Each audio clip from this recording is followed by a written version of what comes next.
1-on-1, never lost. Went to the finals, never lost. You never got there, Lamar. Who? You. I've been a 1-on-1 champ, never lost 1-on-1. All right.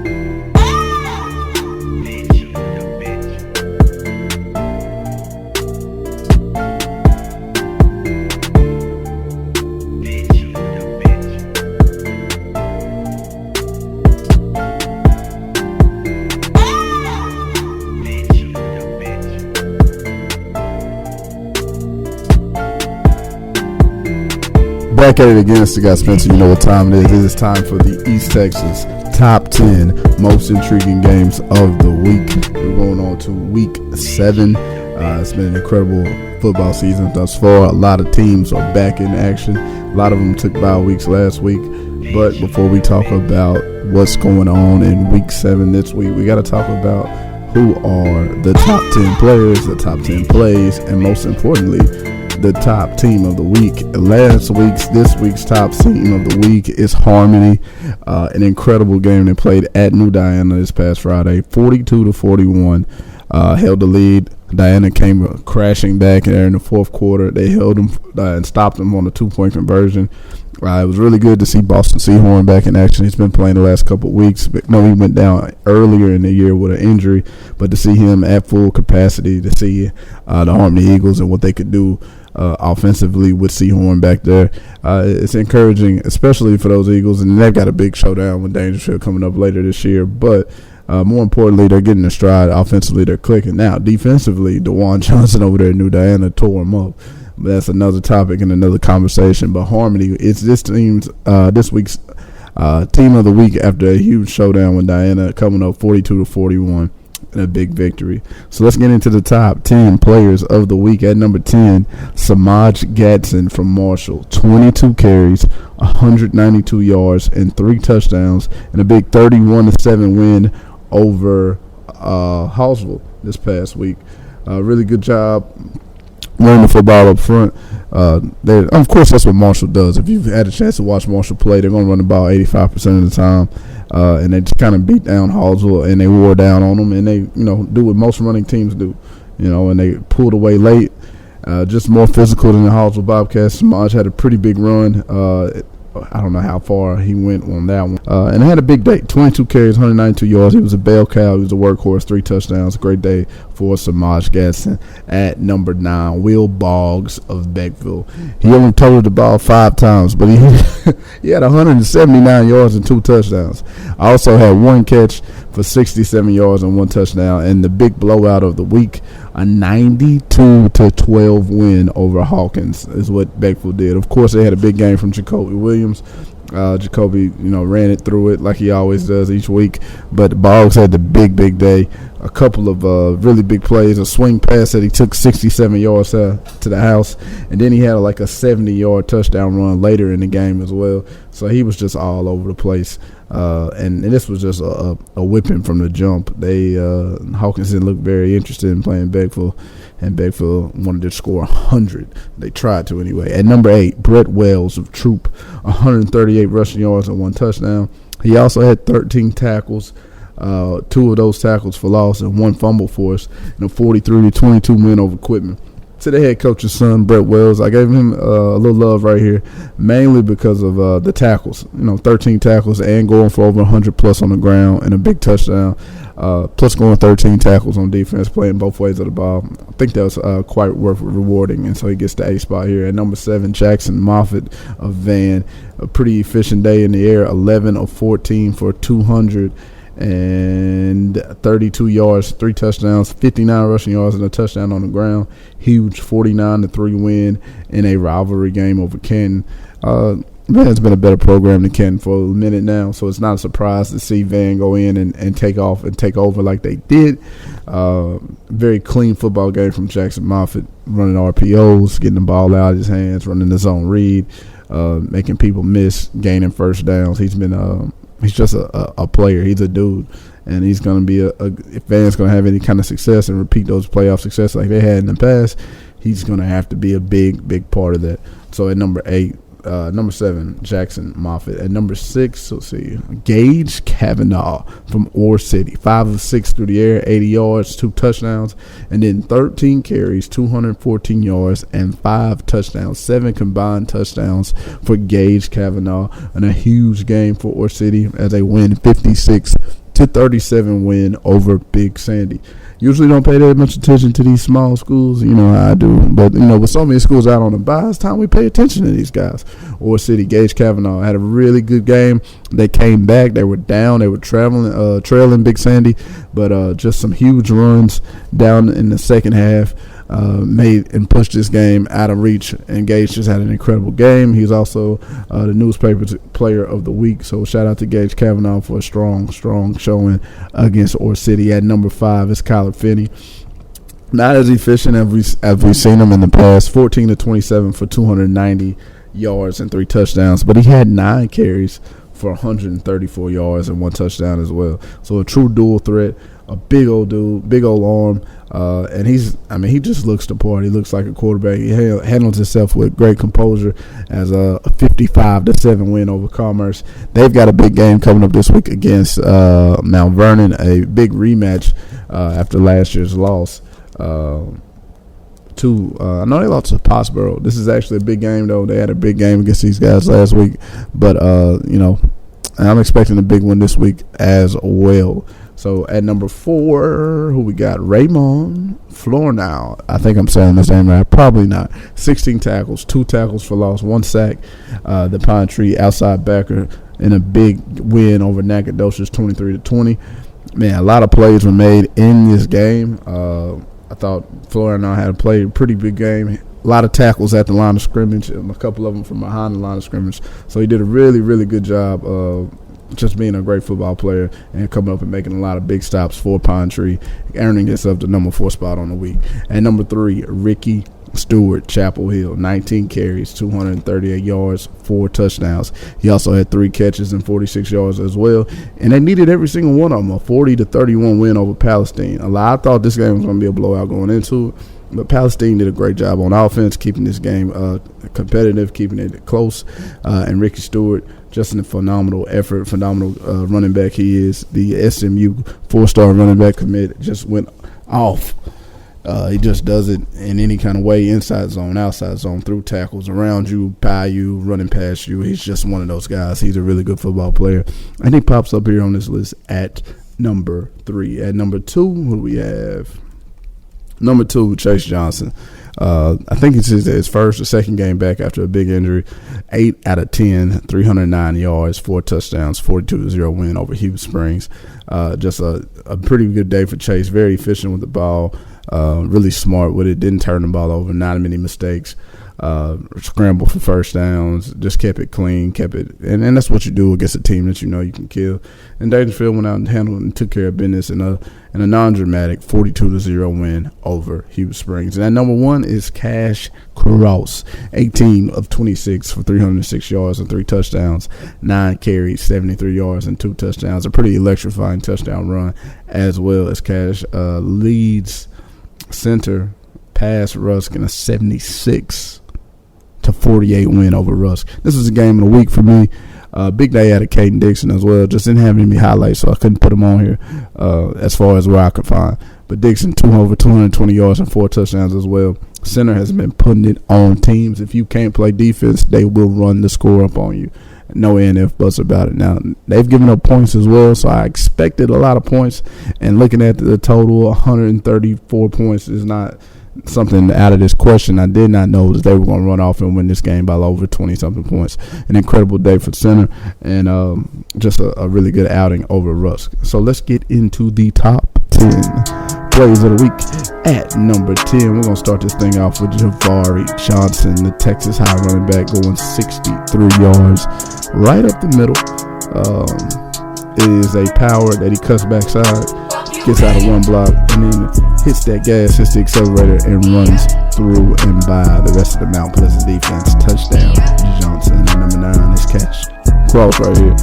Goes to the left. Skirt, comes back to the right. Skirt up, cut around them boys. Looks like they had him dead. They had about 5 defenders around him, and he just waltzes into the end zone. Incredible run there from Cash Cross. And number 8 is Brady Berrier handing this ball off to the running back number 1. And look at the speed. When he decided to go downhill, my goodness, there was nobody there for him. That's an incredible run there on a 51-yard touchdown run for Russ. At number 7, it is KD Matlock, a 37-yard run. Good job of running the counter right up the pipe for a Carthage touchdown. At number 6, who we got here?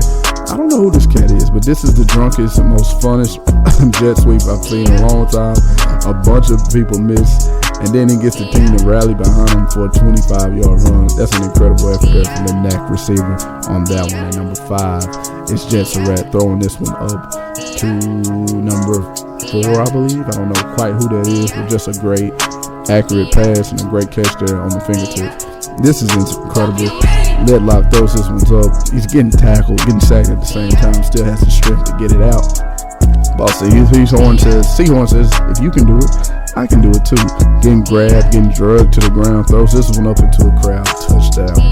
Harmony, what a play that was. At number 2, we've got one of the best catches you'll see all year. Fade ball up in the air. He gets it, catches it, pins it to his leg. Touchdown. Tempson. And then this one is absolutely ridiculous. It's Jaylan Brown again. If you've been watching this pod, you know Jaylan Brown goes off. And this is just ridiculous, utterly ridiculous. Shits on them. Look, I see it again. Left hand catch, 2 feet in the end zone. That's incredible. What a touchdown that was against Pine Tree. So those are your top 10 plays of the week. Let's get into the top 10 most intriguing games of the week. At number 10, Atlanta at Sabine. Markeelan Batten had an incredible week the week before. 2 very, very long touchdown runs. He's an exceptional and lightning quick running back.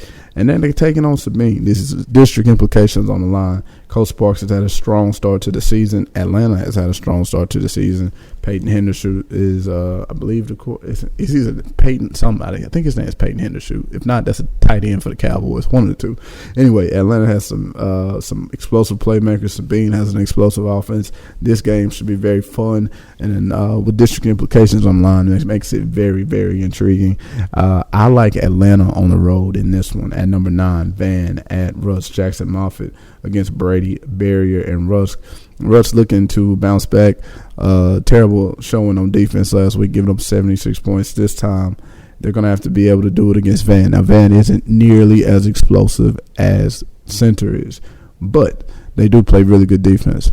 And so will Russ be able to put up the points against Van this week? That's always the question when you play Van. Can you score them? Because they play really good D. I'm going with Rusk in this one at home, a bounce-back game from such a terrible loss this past week. At number 8 is New Diana at Dangerfield. Never in my life would I think I'd be saying New Diana, but shout out to New Diana and their freshman quarterback, DeJuan Johnson, an incredible performance against Harmony. They came up a little bit short, missed a 2-point conversion for the win. 42-41 effort. He had over 260 yards through the air, also a bunch of yards on the ground. He's an explosive athlete and just a freshman, so that's always fun to watch. But they're traveling and they're on the road to Dangerfield. And Dangerfield is starting to get Chase Johnson. They got Chase Johnson back. He's back in the groove. They got playmakers everywhere all the time. They're 3-2. They played a tough pre-district schedule. So I really don't know. This is Big Dog taking on Little Dog. Little Dog is interesting because they had a really competitive game against Harmony and they put up a lot of points. I don't know if they're going to do that against the Dangerfield Tigers. So give me the Tigers in this one. At number 7, White House at Pine Tree. The Wildcats take on the Pine Tree Pirates. And these are 2 different teams, man. Pine Tree just got a big win against NAC. Kind of struggled with them, didn't move the ball like I thought they would. Thought they would have been a little bit better on offense. But Jordan Taylor has been a constant performer all year long. He's been over 100 almost in every game. He is the playmaker for MJ Cates out there. And White House, on the other hand, has not traditionally played great defense. And so this will come down to the defensive line. I think that's at Pine Tree, which is one of the best defensive lines in East Texas. And will they be able to get to Josh Green, or will they be able to stop the run of the White House Wildcats? White House is doing it through the air like they always do, but they're definitely dependent on their run game. It's going to be on Josh Green if he can get this thing done. I'm going with the big play pedigree. I'm going with White House in this one. I think Josh Green has enough experience to win a game like this, and I haven't seen Pine Tree win enough games like this to say that I think they're going to win. So give me the Wildcats in this one at number 6, Marshall and Mount Pleasant. Marshall at Mount Pleasant. I think the Mavs are hitting their stride right now. They just took care of Hallsville and beat them up literally. Running the ball all over them, 31-7 win against Hallsville. Mount Pleasant just got bruised up by Texas High, and they're about to play another physical football team that's going to try to run it right at them. The backs aren't as good as the guys from Texas High. You know, Ball was incredible. He had 3 touchdowns. Javari had 2 touchdowns on the ground, I believe. But Marshall has some good backs in Samaj Gatson and a couple others in L.J. Jones.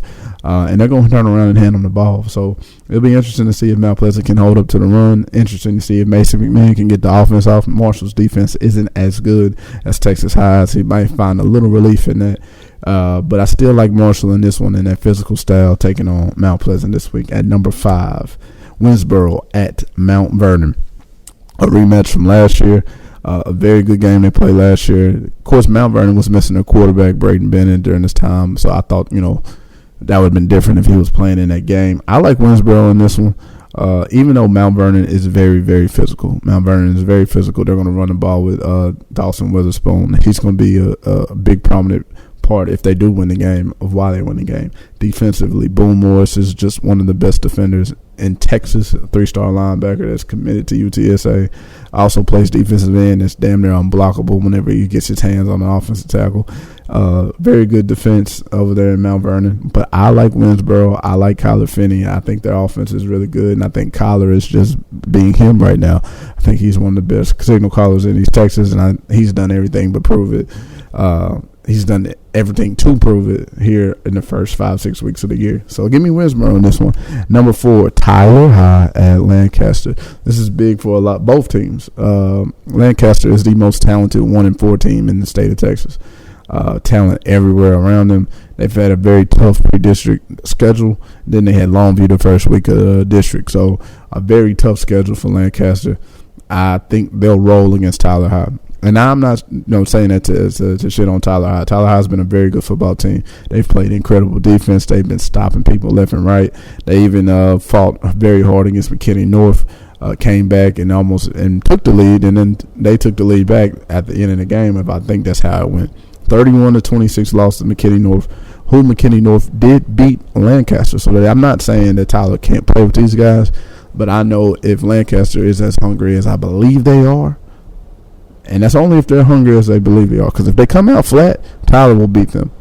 But if they come out motivated and play what they're capable of, I do see Lancaster winning this game. At number 3, it's those long Blue Hobos, baby, taking on Forney in Forney come Friday night. Taylor Tatum and crew got a week off, a much-needed week off. A couple of good practices, and nobody got hurt, so that's the greatest thing about that. And just a really talented team in Longview finna come play a very talented team in Forney. Forney's undefeated. I don't think they've had as tough as a pre-district schedule as Longview did, but at the end of the day, when you got your guys shooting on all cylinders and they're playing fast, and this team is fast, especially the running back Javian Osborne, the sophomore, maybe the fastest runner in the district, probably the 3rd best running back in the district, either 3rd or 4th, depending on who you like out of McKinney North and Forney's back.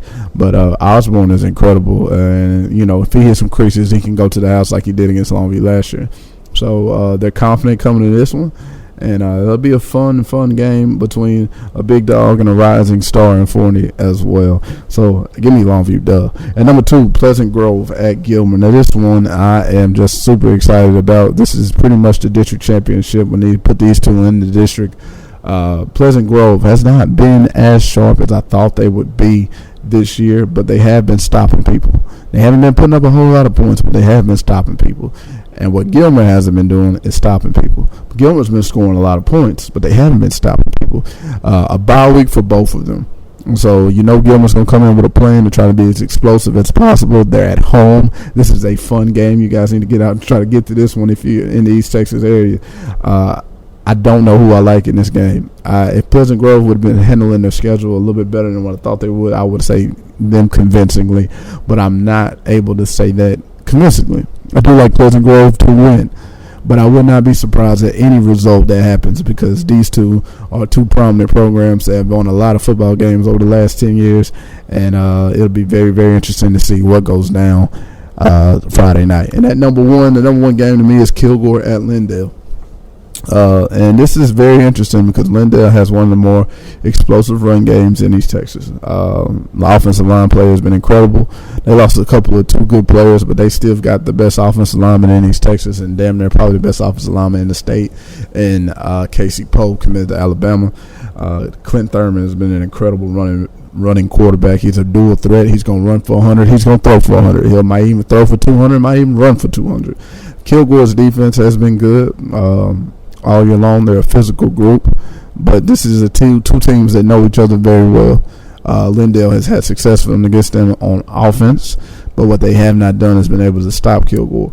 Kilgore, on the other hand, they've been doing it by running back by committee. They've had 2 or 3 guys that have been over 100 yards this year, but there's no prominent bell cow like there has been over the last 2 seasons with Devin Ryder and Isaiah Ross. So this will be very interesting to see which one of these running backs step up for Kilgore in this game. Derek Williams, the quarterback, has been playing smart, clean, efficient football, kind of like Van Zant. He has a little bit more of a running threat, though, than DeMarion Van Zant from last year. And so I am super intrigued by this one. I can't wait to see my phone Friday night and see which one of these 2 teams won this game. Kilgore's at Lindale. You know what? I'm going with the upset. I'm going with the surprise upset. I'm going with Lindale at home against Kilgore this week. So this will be very, very interesting to see how it plays out. Once again, you know who it is. It's the guy Spence, the top 10 most intriguing games of East Texas.